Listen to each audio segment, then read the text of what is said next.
এর আগে তোমরা অনেকেই আমাকে জিজ্ঞেস করেছো যে আমি টি লাভার না কফি লাভার। সব বলবো।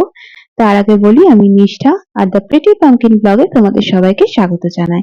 তো ফার্স্টে নিয়ে নিয়েছিলাম প্যান, পরিমাণ মতন জল, আর তারপর দিয়ে দিলাম হচ্ছে চায়ের পাত্তি।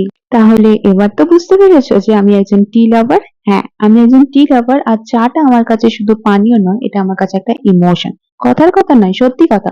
মানে আমি সকাল থেকে রাত অব্দি যদি আমাকে কেউ গ্যালন গ্যালন চা খেতে দেয়, তাহলে আমি সত্যি খেয়ে নেবো। আমার এতটাই চা ভাল লাগে। মানে এই চায়ের মধ্যে আমার জীবনের সমস্ত সুখ, শান্তি, স্বস্তি সবকিছু লুকিয়ে থাকে। আর যদি আমাকে জিজ্ঞেস করো যে কফির ব্যাপারে, তাহলে আমি আগেই বলে দেবো নো। আমি একদম পছন্দ করি না। মানে ওটার স্মেল, ওটার টেস্ট আমি একদম তো পছন্দই করি না। তার উপরে ব্ল্যাক কফি, মানে আমার একটাই কোশ্চেন, কি করে লোকে ব্ল্যাক কফি খায়? মানে মাগো মাগো মা, ওটার ওটার টেস্টটা এতটাই জঘন্য, এতটাই বাজে। দুবার তিনবার ট্রাই করেছিলাম শখের বশে, আর তারপরে ওই শখ আমার চলে গেছে।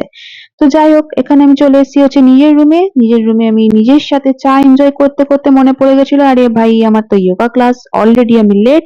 তাড়াতাড়ি করে আমি রেডি হয়ে নিলাম হচ্ছে যোগা ক্লাসের জন্য, আর ঝটপট করে রেডি হয়ে চটপট আমি বেরিয়ে পড়লাম হচ্ছে ক্লাসের জন্য। ক্লাসের যেহেতু ভিডিও অ্যালাউড নয়, তাই ক্লাসের ক্লিপ আমি নিতে পারিনি।